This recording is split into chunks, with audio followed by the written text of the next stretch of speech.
Você sabe o que significa dizer que o Estado é laico? Já ouviu essa expressão?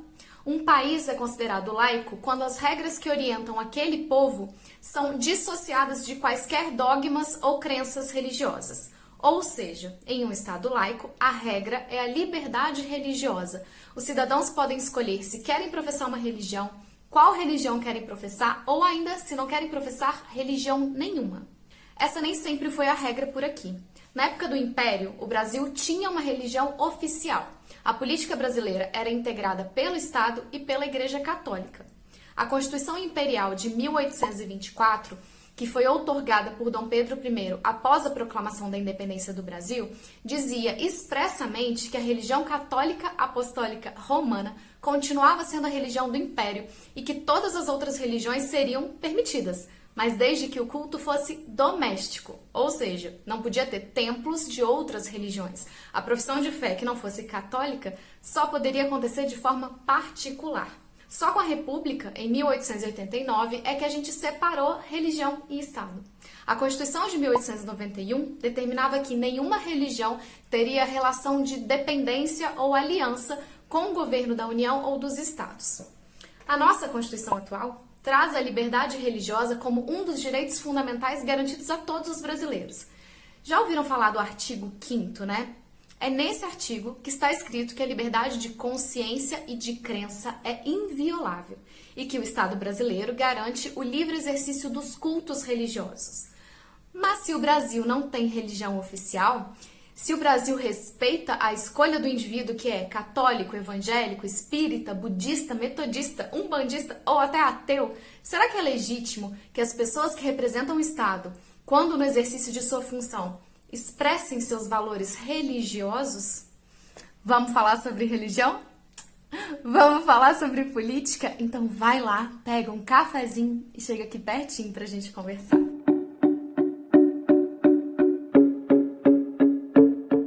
Nessa quarta-feira, dia 1º de dezembro, o Senado Federal sabatinou André Mendonça, que foi indicado pelo presidente Jair Bolsonaro para ocupar uma vaga no Supremo, o ministro terrivelmente evangélico. Desde sua indicação até a aprovação pelo Senado Federal, foram cerca de 4 meses de chá de cadeira para o André Mendonça. Deu até tempo dele mudar o visual e adotar uma cabeleira mais cheia. Essa indicação veio como pagamento de uma promessa que Bolsonaro fez aos seus eleitores evangélicos, que queriam alguém que os representasse no Supremo Tribunal Federal. Mas será que isso está certo? Será que isso, de alguma forma, não desrespeita a regra da laicidade do Estado? Será que essa interferência da Igreja em funções do Estado não deve acender em nós um alerta? Deixa eu trazer aqui, antes de qualquer coisa, algumas informações para vocês.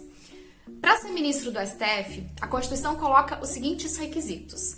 A pessoa precisa ter mais de 35 e menos de 65 anos, reputação ilibada e notável saber jurídico. Só. Não existe nenhuma regra acerca de representatividade, percebe? Só para vocês entenderem o que seria uma regra de representatividade. No CNJ, que é o Conselho Nacional de Justiça, a própria Constituição distribui as 15 cadeiras desse conselho entre membros do STF, do STJ, dos Tribunais de Justiça, dos Tribunais Federais, Tribunais do Trabalho, Ministério Público, Advocacia e até para alguns cidadãos. E esses cidadãos são indicados pela Câmara dos Deputados e pelo Senado Federal.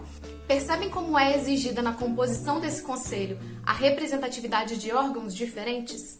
Um outro exemplo de representatividade é a composição dos órgãos públicos colegiados que tratam de interesses profissionais ou previdenciários. A Constituição garante que os trabalhadores e os empregadores tenham assentos nesses órgãos públicos. Representatividade. Para a composição do STF, a gente não tem nenhuma exigência de representação. Não tem regra para que algum membro venha do Ministério Público ou da Advocacia. Não se fala em participação de membros de outros tribunais. Não se fala nem da representatividade de gênero, ou seja, vagas para mulheres e para homens. E muito menos representatividade de setores da sociedade. Existe apenas o requisito etário, a reputação ilibada e o notável saber jurídico.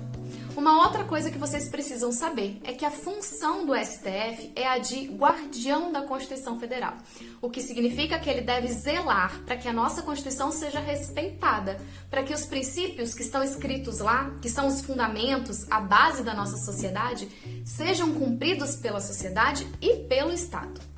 E um dos princípios, como eu disse para vocês, é a liberdade religiosa.